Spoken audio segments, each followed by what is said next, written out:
have on. Oops, sorry about that, guys. A couple people we have on, guys. Hall of Fame producers, board members, future integrity partners, guys, Stephen Yee and Zac Twardowsi. So super excited to have you both on. And man, it's been super cool just to be around you guys in the Vegas office. We're learning every day from you guys. But, you know, I wanted to just hop right into it. I think it'd be cool if we just asked a question, guys, have you both give us your feedback on each question. So, sweet, dude. Yeah, one thing, first off, dude, thanks for getting on, dude. I appreciate both you guys big time. Thank you, guys. Yeah, thanks for having us. And thank you guys for growing at such a rapid rate to keep everyone else moving the same direction. So we appreciate everything you guys do. Let's get it, man. We wanted to hop right in, and guys, and can we just kind of go over how important it is to produce at a high level, especially if you're in a management position and you're looking to build and, you know, grow fast like everybody. I mean, we're trying to just keep up with everybody else in FFL. There's people popping in within 90 days, you know, going, you know, 300,000, 500,000 a month. So can you guys just kind of talk on the importance, you know, from leading from the front and having the money to reinvest back into your business? Yeah.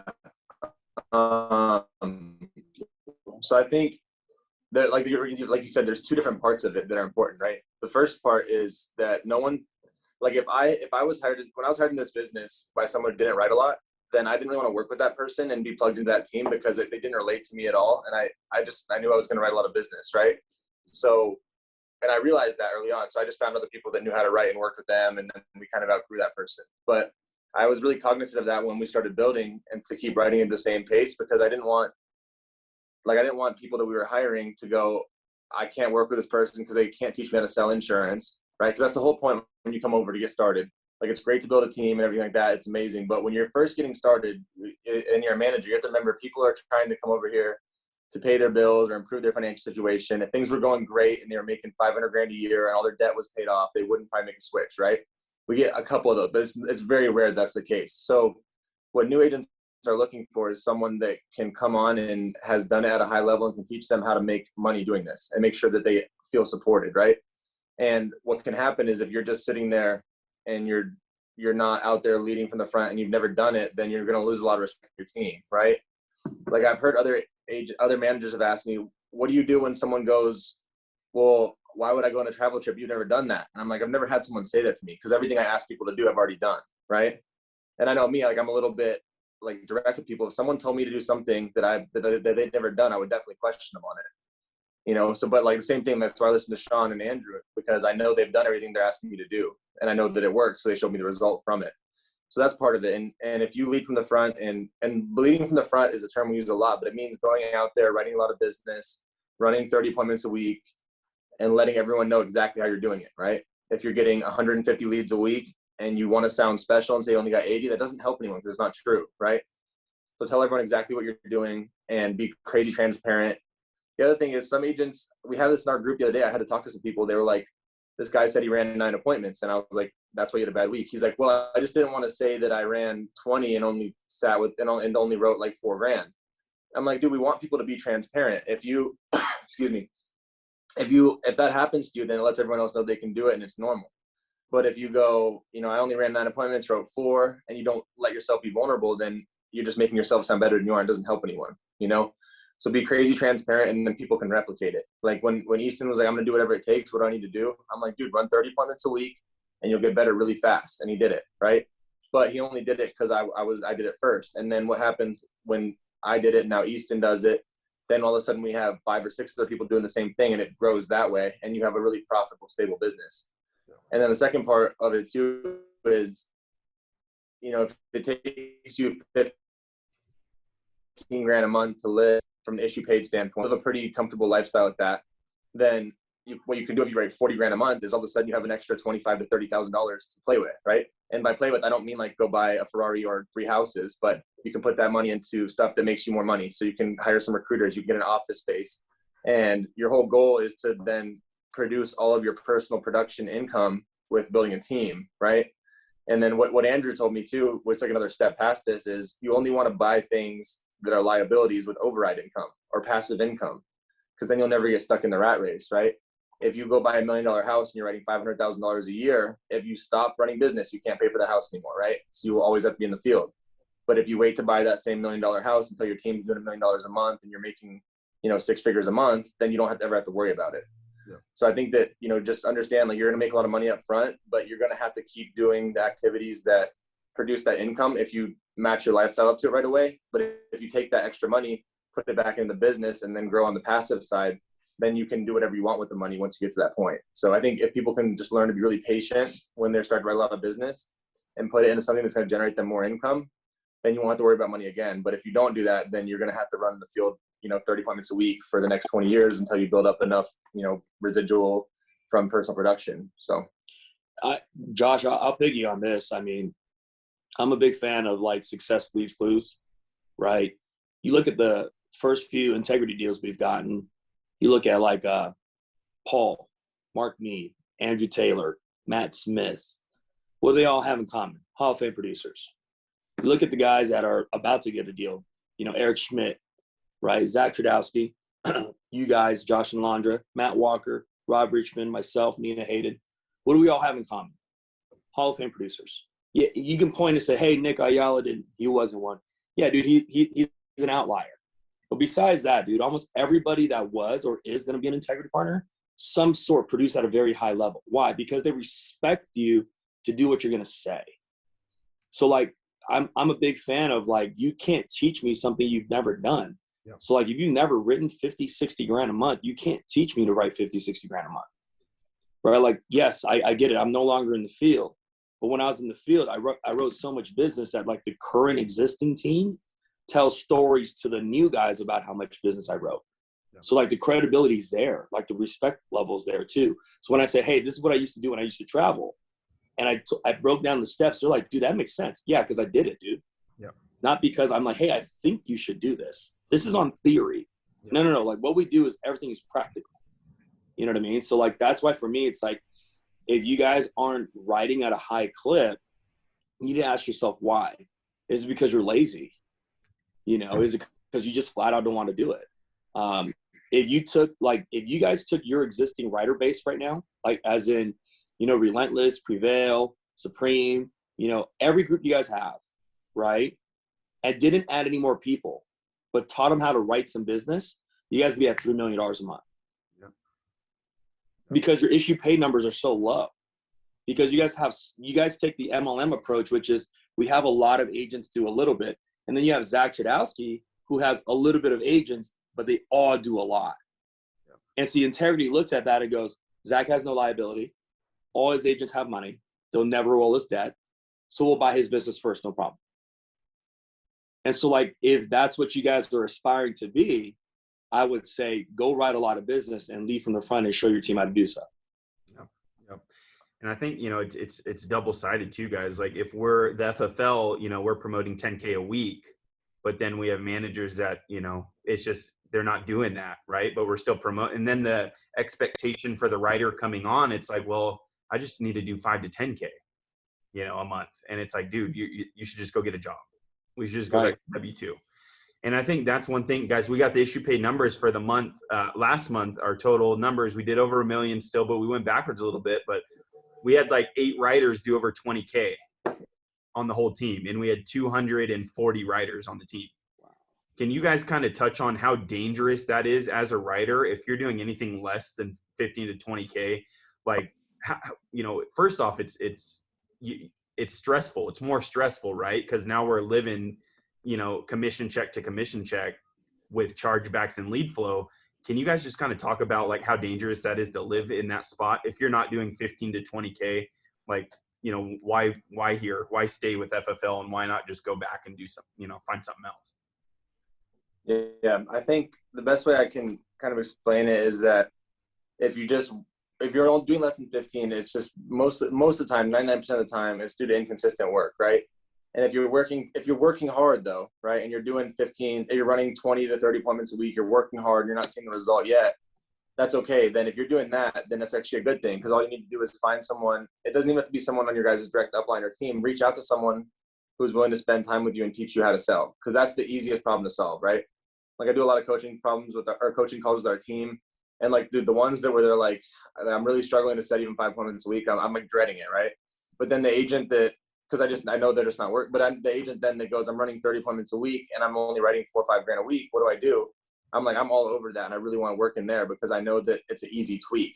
So if you're that person, just know you got to reach out and ask someone what to do to get better in the home. Right.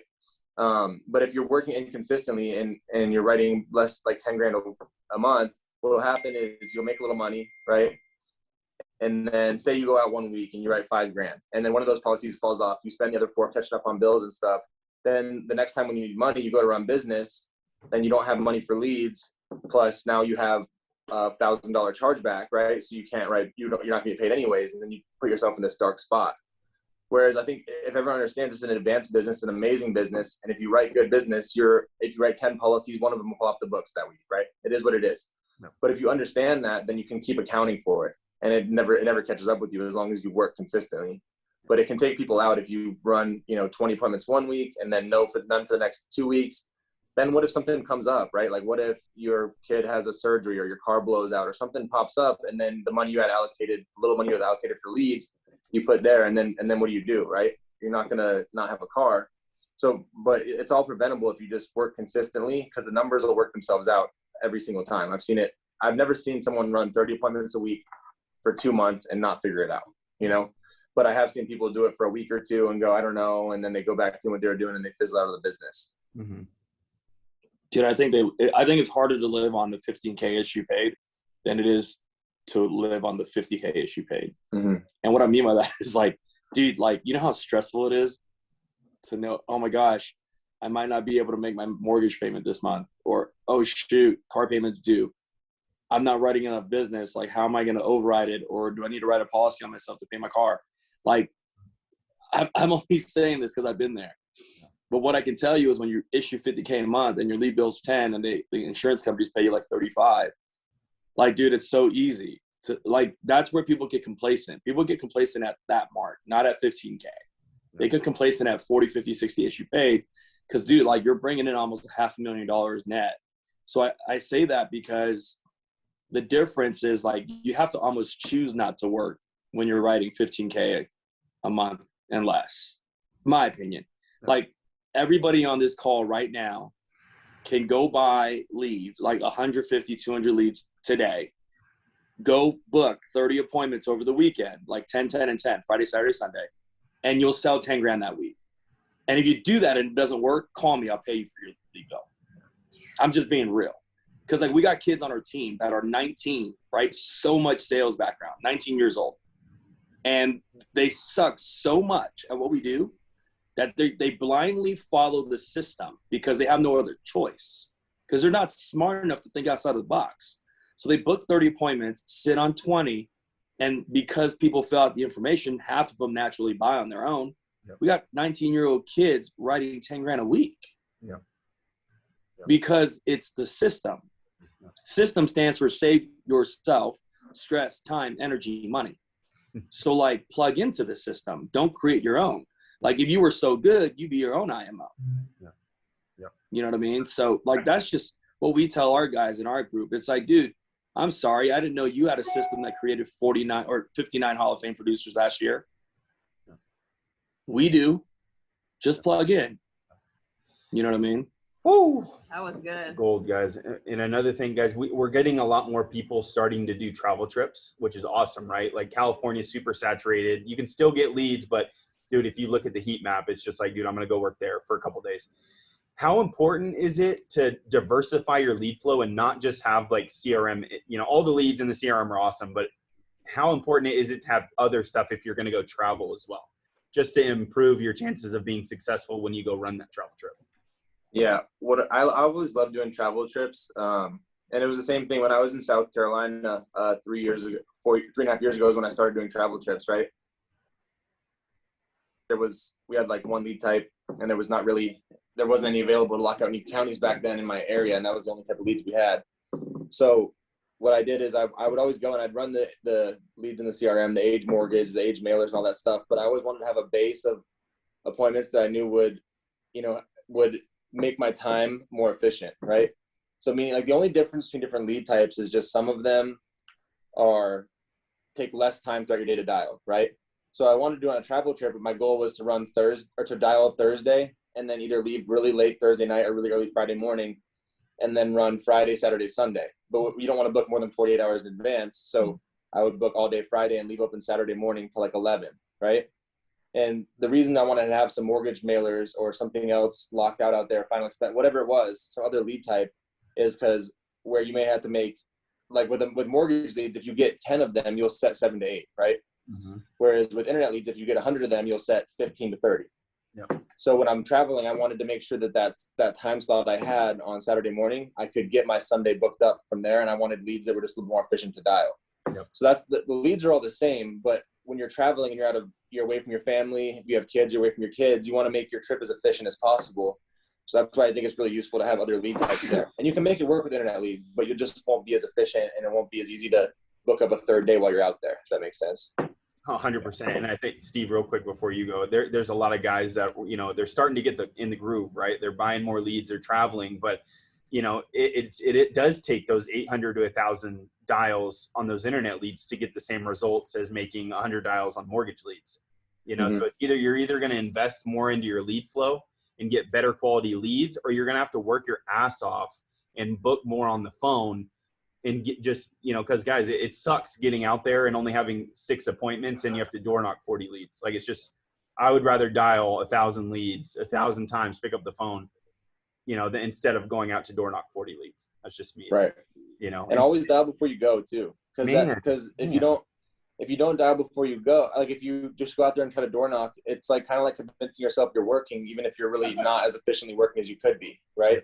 Yep. So like I always like to dial before, because I'm like, okay, if I'm going to, talk to my wife about this and promise all this stuff, I need to make this trip efficient if I'm going to spend a weekend away from her. Right. Yep. And it's because like we have a good relationship. I love being around her. It's all, but if I'm going to go and be gone for 3 days or 5 days, I got to make sure that this is worth it. That it's not for nothing.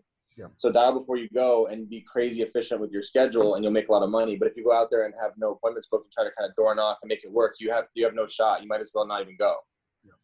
Because the point's not to go just to show people you're working. The point's to go to cash flow some extra money and then be able to use that money to get other lead types, to help agents get started, to put it in recruiters, staff, whatever you want to do. Yeah. Or to buy time. Yeah. So like what we teach, like some of you guys might know Colton Dewar, and my goal with Colton is for him to write 15 grand a weekend so he doesn't have to run business on Tuesday and Wednesday. Not because he's lazy, but on Tuesday and Wednesday, he's going to take those 2 days, actually Monday, Tuesday, and Wednesday, to build his agency. So like he already hit the volume of what someone's supposed to do in 7 days, but he hit it in 2. And then he gets 3 extra days technically to build his agency, which is why he's going to go from 100 to 300,000 this month. Why am I telling you that? Because dude, he's so structured in his business on dialing. All he knows how to do is dial the phone and go run appointments. And he doesn't even run in his backyard. He runs out of state every week. Right. But I'll tell you guys this before I wrap up and I head out. Colton recruited this new agent that he went to high school with, right? Kid's like, I don't know, 21, maybe 22 tops. His first week, he wrote 10 grand off instance. Right. And I was fascinated because I was like, dude, I wasn't that good. And I was like, how many calls did you make, Jake? And he sent me his phone burner screenshot. It was 1,638 calls. That's 800 per dial day. Think about that, right? What do we usually tell people? 3, maybe 4, maybe 800 calls, right? So like all the guys in their office were like so jealous of this new kid, which is awesome, right? But I was like, so I go through the group. I'm like, hey, Trent, how many phone calls you make? He's like, I don't know, like 400 for the week. What about you, Cal? I don't know, like 375. And I'm like, right. So the reason why he has better results is because he worked 5 times harder than you. And the other piece is they're like, well, dialing's so scary. Hey, Jake, you did 10 grand this week, made 1,600 phone calls. You take the 10,000 AP divided by the 1,600 phone calls, he made $6.25 per outbound phone call, whether they answered the phone or not. Ooh. Think about that. And I go, hey, Jake, what did you used to make prior to FFL? He was like, I was making $15 an hour. I was like, so you made that in 2.5 minutes on people that didn't answer the phone. Love the phone, dude. Wow. Love the phone. because it will make you a lot of money, and it's just work. And see, like, a lot of us think we're working hard, but we're really not, right? Like, one of the things that I picked up was, you know, I had a chance to sit down with people that are way more successful than me. And I thought I was working hard 2 years ago when I wrote 200 grand. I thought I was working hard, because if you would have asked me, I would have passed a lie detector test. Oh, I'm working 40 hours a week minimum. Yep. I'm grinding, right? And then what happened was last year I went to Hall of Fame, and I was like, dude, 2019, that wasn't work. That was like a warm-up lap. Yeah. Right? And then right now in 2021, although I'm not in the field, I'm in the office and I see my family less than if I was in the field.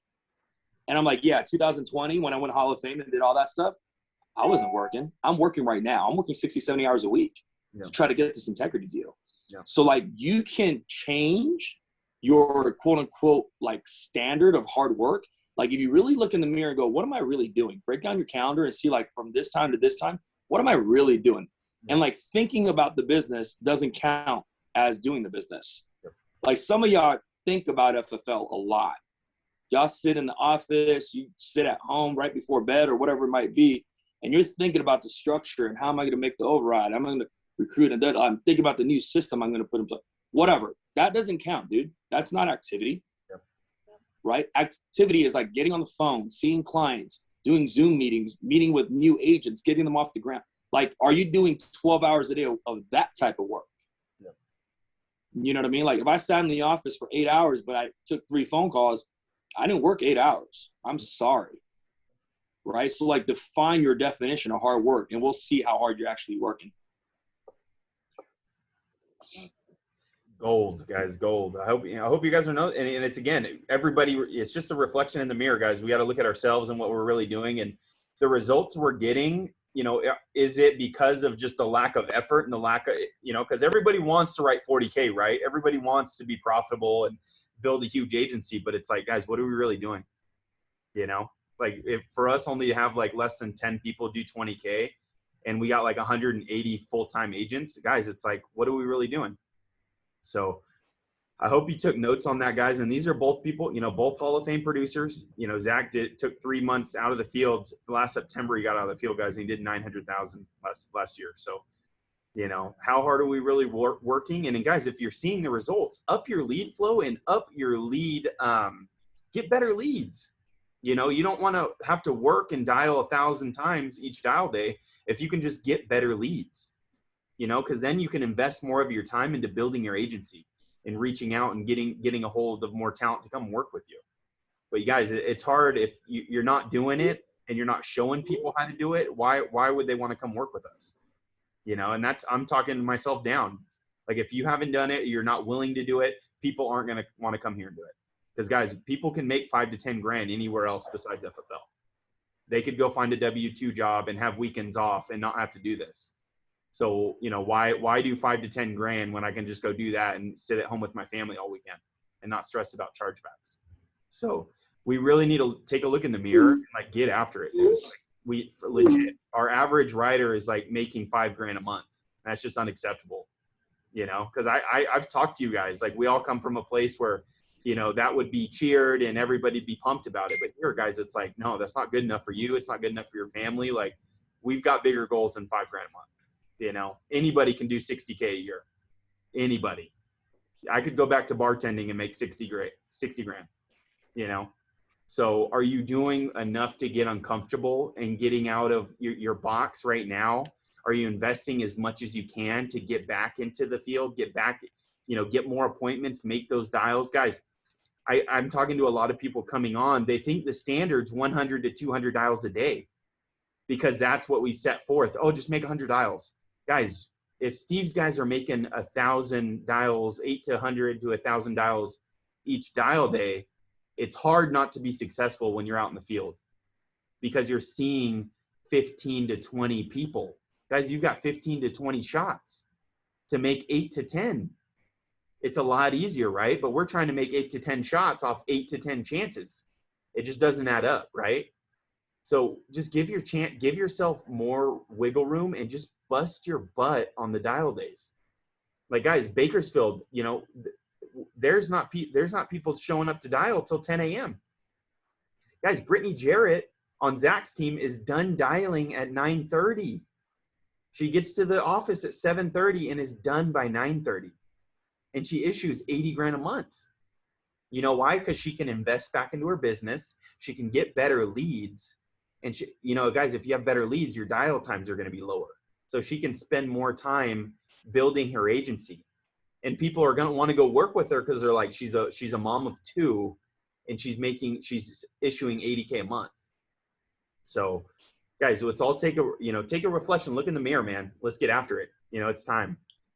Yeah, Josh, the other thing I wanted to mention before you guys wrap too is, like, I know a lot of people are here because they want to build a business, but dude, I'm not nearly as good as recruiting as you probably say, like 90% of your guys that do it much better, right?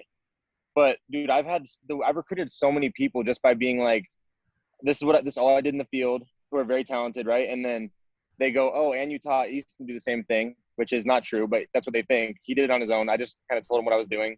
And then they see like 5 or 6 other people that are making, like, we had 8 Hall of Fame producers last year, right?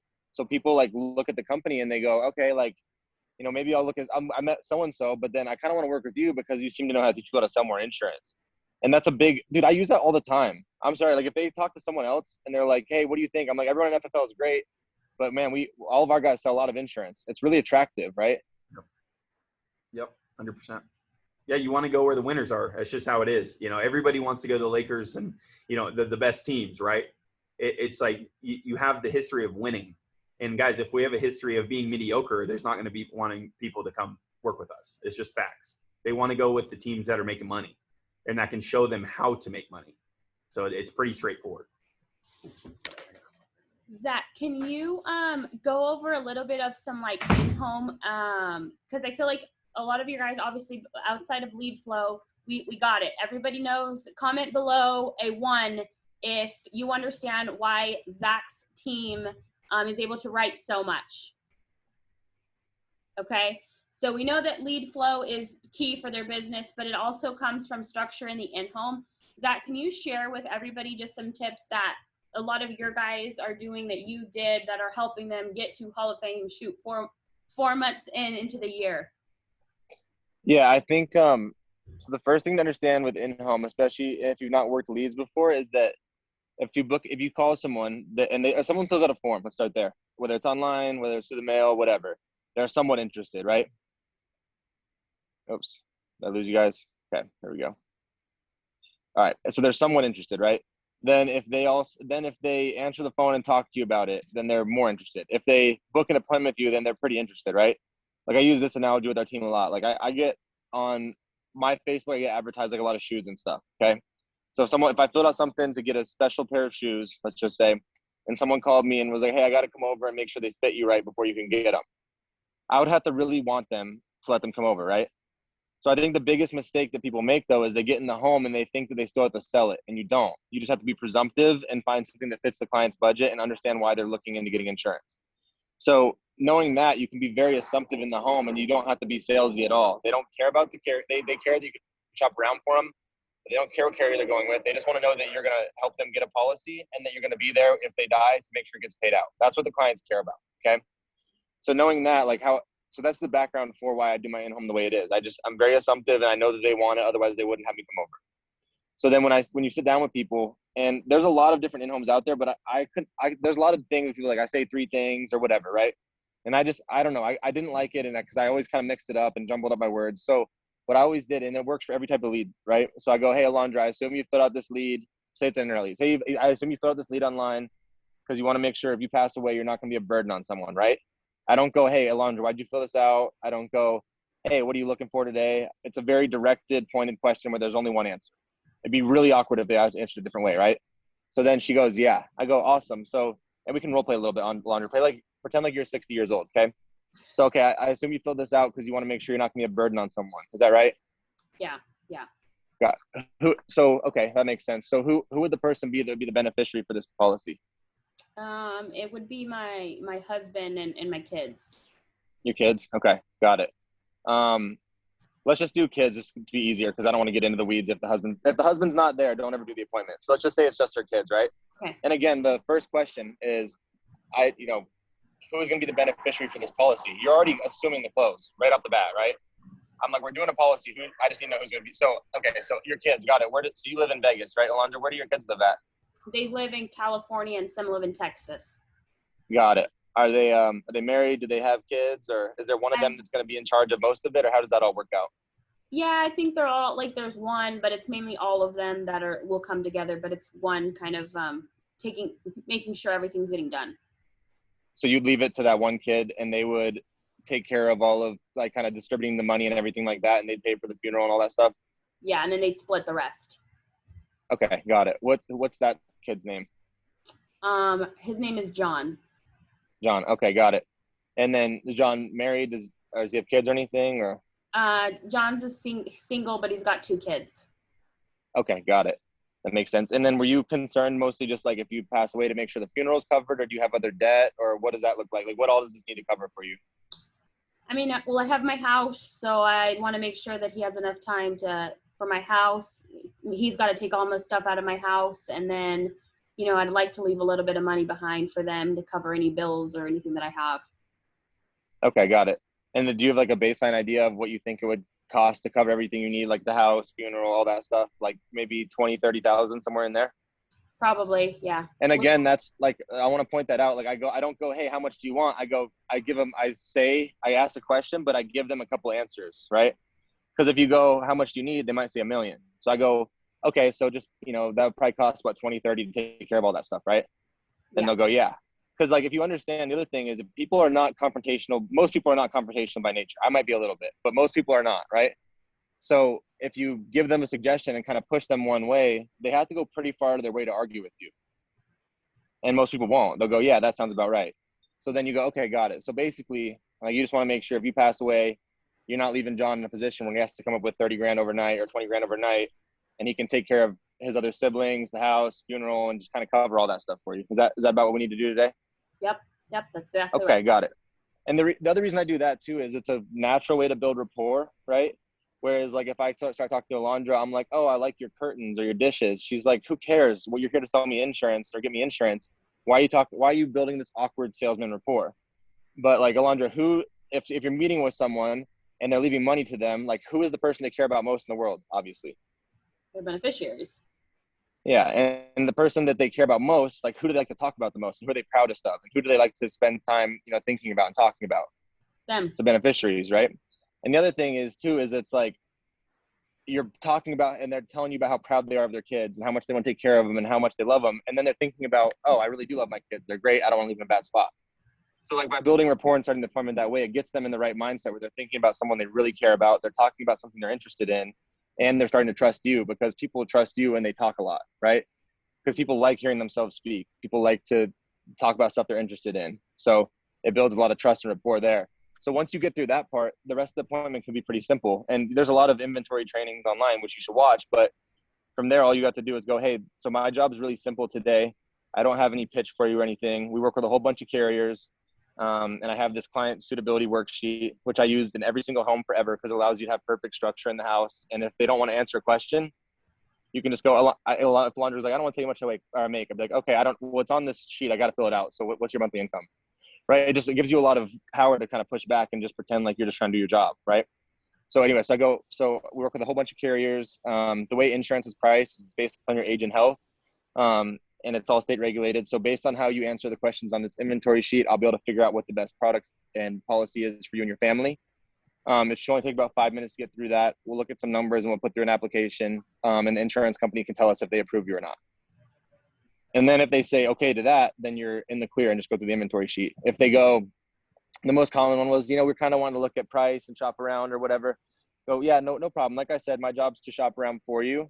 And then I'm going to make sure, it fits your budget, it gets you what you need. And then we're going to go ahead and submit it to the insurance company, and just know that we'll start with something that's comfortable today. But if a month down the line or within the first 30 days, you need to increase or decrease this policy, we can do that.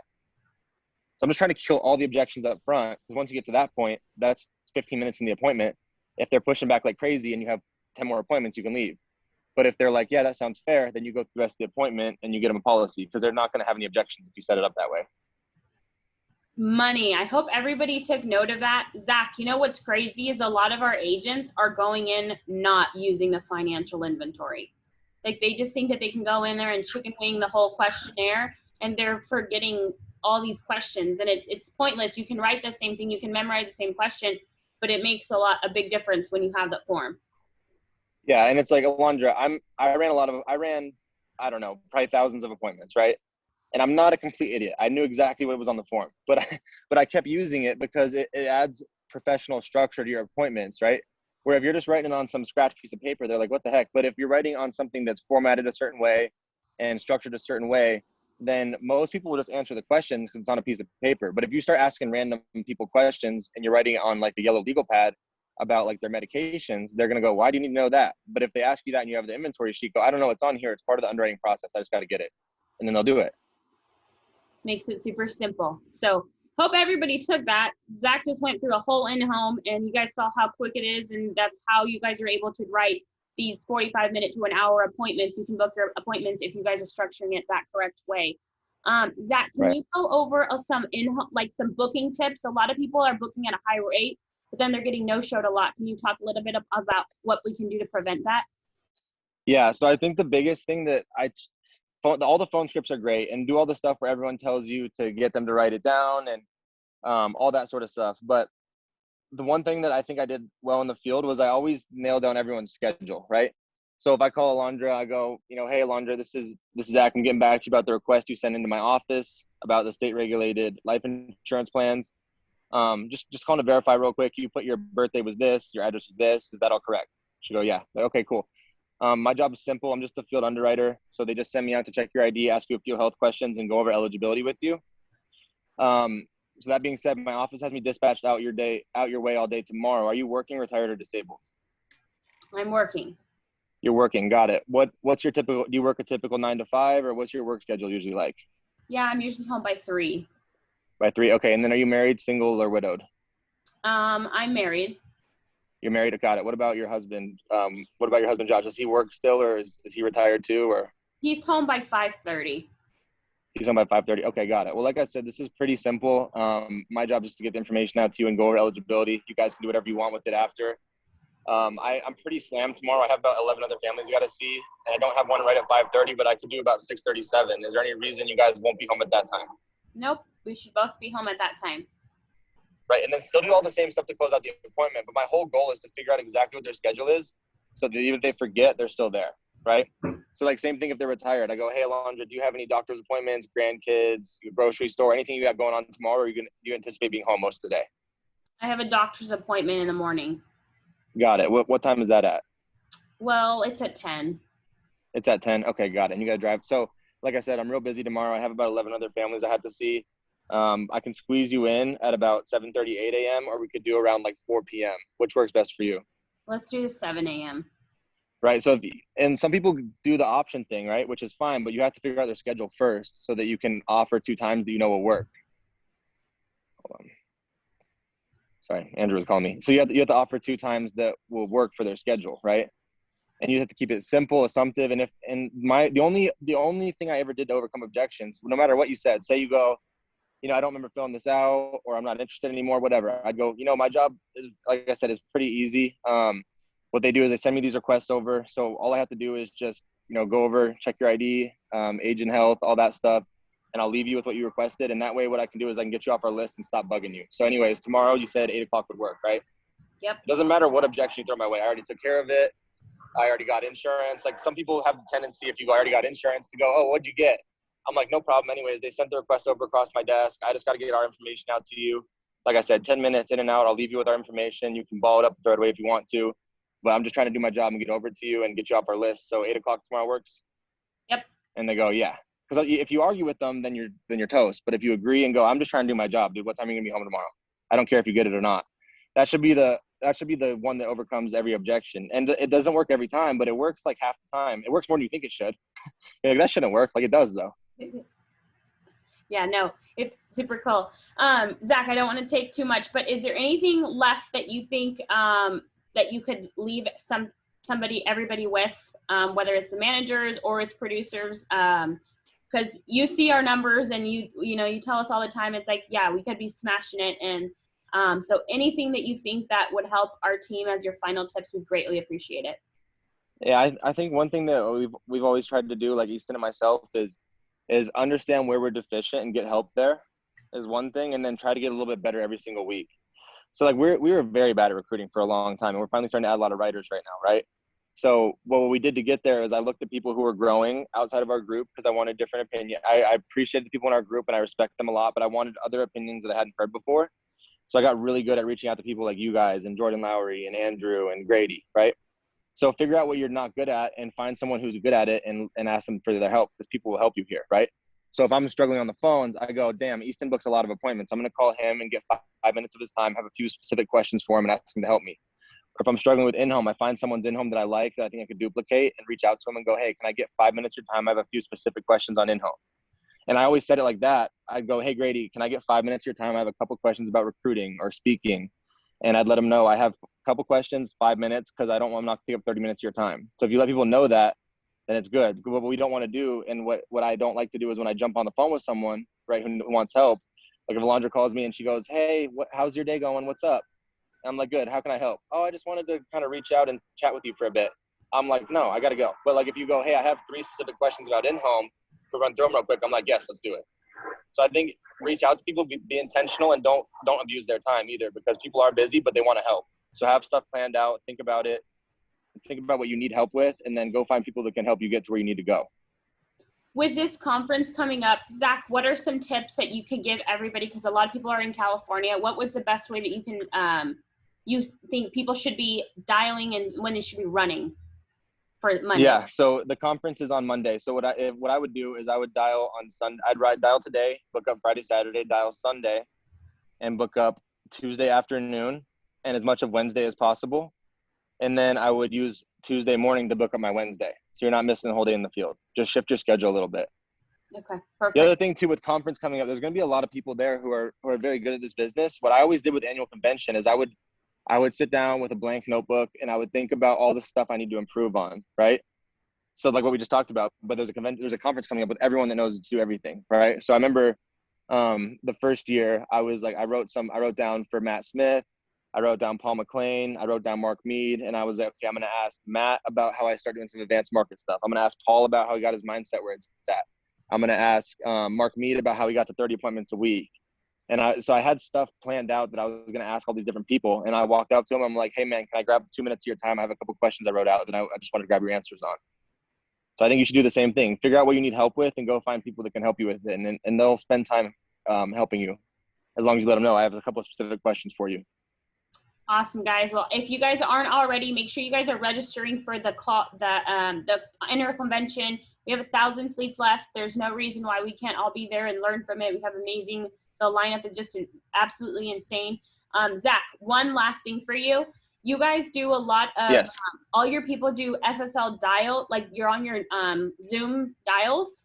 How important have you seen, has that been for the growth in your agency and just helping people book more appointments? It's been huge because we do one big one, and then some of our managers break out smaller ones where they can individually dial like with 1 or 2 people.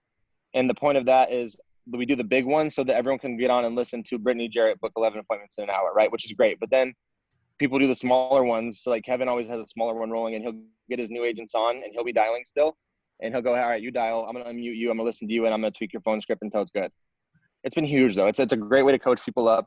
And it also makes the agent slightly uncomfortable.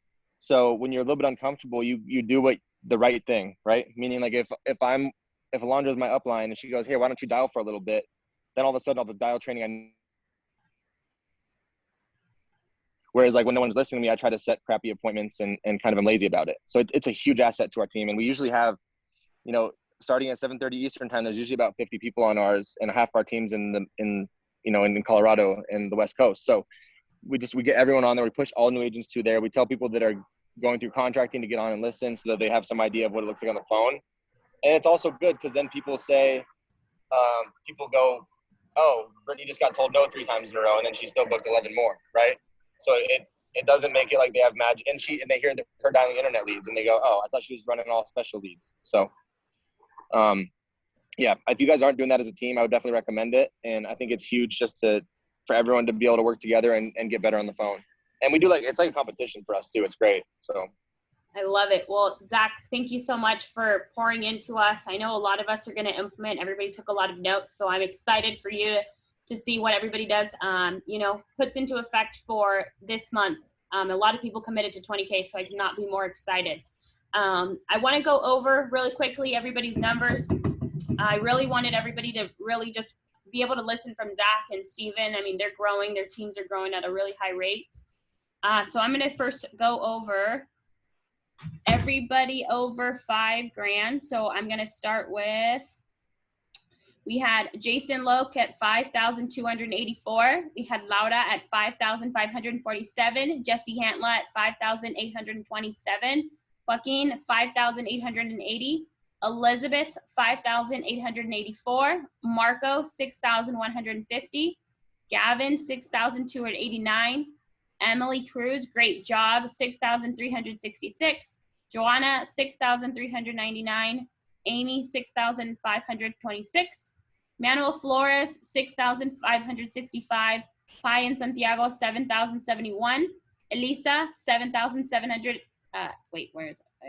7,372. Miguel, 7,430. Tina, 7,630.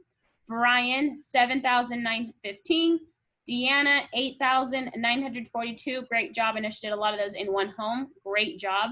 Lupe, very consistent every week, 11,369. Nicholas at 13,202. And Joseph and Monica Boone at 19,000 for the week, guys. So I could not be more excited for everybody. We did 290 as a whole team, and we had 88 riders. So we went backwards. We lost a few riders. So I could not be more excited with this 20K call. A lot of people that we went over committed to the 20K call. We'll be tracking their submits.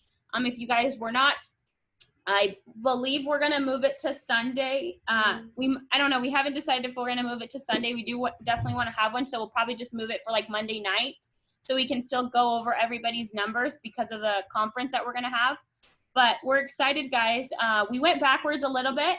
And I know we had a lot of stuff going on, but we're super excited because I honestly think that a lot of people are now understanding that how simple this business is. We don't have to make it hard. Everybody can do this. There's no reason we can't have anybody on our team go write $100,000. I really want to give a lot of credit to Joseph and Monica Boone because I know they're working, right? You guys heard how the people, and Zac and all them were saying about, if you're not in the field, if you're not writing 20K, like you're inconsistent and you're not working, and that couldn't be more further from the truth. It's so true how, like when I see that Monica and Joseph Boone are writing $20,000, I know what grind they have to do. They are seeing a lot of people. They are not going home. They're not taking weekends off. They are primarily working a lot. A lot of their premium is coming for the weekends. Monica's probably in the field right now while Joseph is booking for her. So she just got in the house. See what I knew it. I freaking called it. So guys, she's being intentional, and like there's no guys like I love the Boones, but they're not special. There's no reason every single one of everybody on here can't do the same thing. Like, and I'm shooting you straight. I mean, we were with Sean and he's talking about people that are like 19s, 23-year-olds, like they're just writing 20K a week, all off these instant internet leads. They're traveling, they're going, they're doing whatever it takes. There's no reason everybody on our team can't do the same thing. But I think a lot of us have been very complacent, very comfortable. We think that our bills are paid and that's fine. And then it hits us in the butt and they're like, oh shoot, here comes a chargeback. I'm going to run from it. Instead of, hey, I need to work harder. I need to snap out of it. Guys, this business is very, very stressful. And like I would like when it wasn't at full time and I wasn't consistent, I would listen to Sean and I'd hear him say, if you're 15K and full time, you need to quit. Because if you're not writing 15 grand, like this business is very stressful. And the moment I got to there, I said I could never go backwards because that was a very ugly place. I contemplated this business. I was questioning everything. I was very negative. But my results were because I was not working. I just was not working. And in this business, what I love about it is like the issue paid and the reports and the numbers, they tell you who's working. So you can tell your manager that you're working, but at the end of the day, issue paid is issue paid. Whatever placed and was paid, That defines how much work you're putting in. So can Monica be getting chewed up on the phones? Absolutely. But does that mean she's just giving up and saying that they're bad leads? No. She's door knocking them and telling them she has an appointment with them. She's not asking them when she can come back. She's not asking them why they filled out this form. She's being assumptive. A lot of this, if you're listening to this, it's a lot of like the stuff that we're going over is very repetitive. We've heard somebody else have said the same thing. They all have their way of doing it, but they're all saying the same thing. So the moment we stop thinking about if we should do this, I should make my own leads, I should try to do it this way, I'm going to try to work on my warm market before I go buy leads, I wanted to make sure all my writing numbers are here.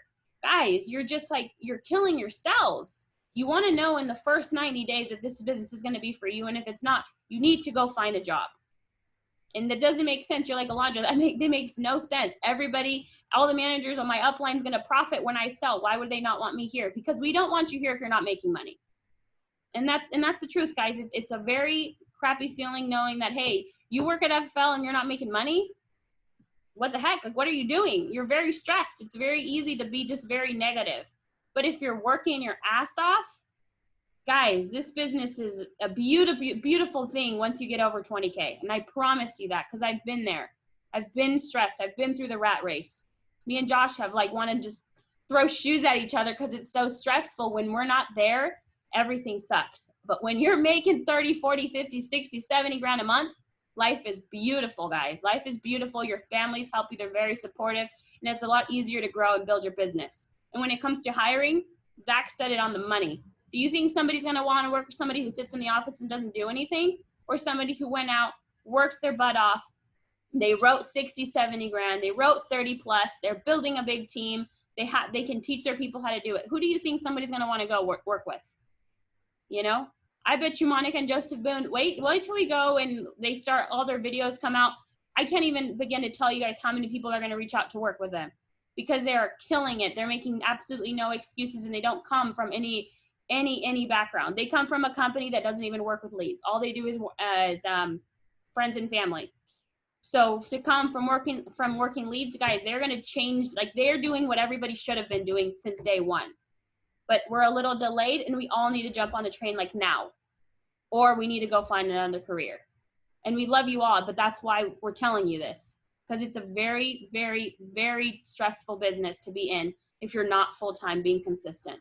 So I can't be more and more excited to see you all on Monday. We're going to love to take pictures with everybody, meet with everybody, chat, help in any way we can. You guys know we're an open book, and we're always going to answer the phone and help you guys, but we need to want it more for our families. Like, I don't want to see our team struggle. We should have a team of like Zac's. There's no reason our people can't be over 20K at the end of the month. So if you committed and you're on the 20K call, comment a 1 in the comments. If you're still committing to your 20K, you know you did it, and you're going to hold yourself accountable for the rest of the month. We had week 1 already went down. So if you are not happy with your results, don't give up. Don't throw the towel now, because you can go write 20 grand in 1 week. So figure out where you're at and what you need to do. And if you already did 10, don't just say, I'm going to do 10 more and be done. Push yourself. You all can do it, because I promise you, if your goal is 20, but you're going to push for 40, you're darn sure going to hit 20 by default. So I love you all. I cannot be more excited for our growth that we're going to have. I know everybody's going to take off. I know a lot of people are more serious about their business, and you guys know anything that you guys need, reach out to us. We want to help you all be as successful. So see you all Monday. And if you guys need anything, reach out.